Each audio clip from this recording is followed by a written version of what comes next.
নমস্কাৰ বন্ধু বান্ধৱীসকল, আপোনালোকক পুনৰ স্বাগতম জনাইছোঁ আমাৰ এক অন্য ভিডিঅ'লৈ। আজি আমি পঢ়িম আৰু শুনিম এটা বলি মানুহ। এখন ৰাজ্যত এটা বৰ ডাঙৰ হাতী আৰু এটা বাঘ আছিল। সিহঁত দুয়োৰে উপদ্ৰৱত মানুহে তৎমত এৰিছিল। বহুত যত্ন কৰিও ৰজাই সেই বাঘ আৰু হাতী মাৰিব নোৱাৰি গোটেই ৰাজ্যত ঢোল পিটি শুনাই দিলে, বোলে যিয়ে এই হাতী আৰু বাঘটো মাৰিব পাৰিব তাক বহুত পুৰস্কাৰ দিয়া হ'ব।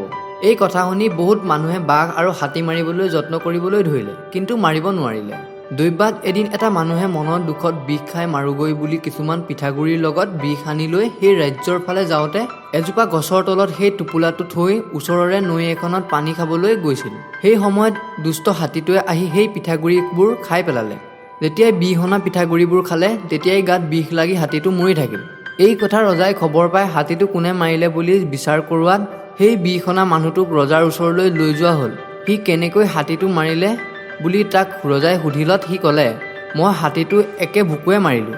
ৰজাই বৰ সন্তোষ পাই তাক অনেক ধন দি ক'লে, মোৰ ৰাজ্যত আৰু এটা বৰ দুষ্ট বাঘ আছে, যদি তই সেই বাঘটো মাৰিব পাৰ তেন্তে তোক মই বহু ধন দিম। সি ক'লে, বোলে স্বৰ্গদেউ, সেই বাঘটোও মই মাৰিব পাৰিম। এই বুলি কোৱা ৰজাই ক'লে, তই পৰহিলৈ বাঘটো মাৰিব লাগিব। মানুহটোৱে শলাগি আহি তাৰ থকা ঠাই পাই চিন্তা কৰিবলৈ ধৰিলে, সি কেনেকৈ সেই বাঘটো মাৰিব পাৰে। যেতিয়া বাঘ মৰাৰ দিন পৰিলহি সি কিছুমান ঢোল আৰু এটা ঢেঁকীধোৰা লৈ ভয়কৈ হাবিত সোমালগৈ। সেই হাবিত এজোপা ডাঙৰ গছ আছিল। সি গৈ সেই গছৰ ওপৰত উঠি কে বুলি মিছিকৈ গান গাই আছে, আৰু চৰাইবিলাকে এই গছজোপাৰ পাতে পাতে পৰি কোলাল কৰি আছে। তাকে শুনি বাঘে সেই গছৰ ওচৰত আহি মানুহটোক সুধিলে, ককাই, তই চৰাইবিলাকক কি শিকাইছ? সেই মানুহটোৱে ক'লে, বোলে ভাই, মই সিহঁতক গান শিকাইছোঁ। তেতিয়া বাঘে ক'লে, ককাই, মোকো তেনেকুৱা গান শিকাব পাৰিবি জানো? মানুহটোৱে ক'লে, তই হৈছ বাঘ, মই হৈছোঁ নৰমনিচ, তই মোক খাবি নহয়? তেতিয়া বাঘে ক'লে, মই 6-6-3 খাই কৈছোঁ, মই তোক নাখাওঁ, তই মোক তেনেকুৱা গান শিকাবি?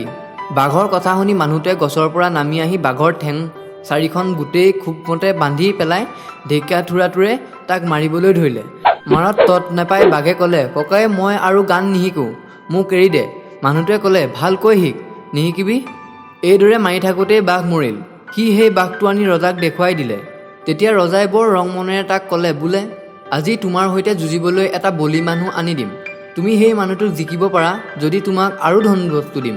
সেই বুলি কৈ এটা বলি মানুহ আনি ৰাতি তাৰ লগত ৰজাই শুৱাই থলে। ৰাতি মানুহটোৱে বলি মানুহটোক ক'লে, বোলে ভাই, মই একোটা ভুকুতে এটা হাতী মাৰিছোঁ আৰু এটা ডাঙৰ বাঘ মাৰিছোঁ, তই মোৰ লগত কেনেকৈ যুঁজ কৰিবি?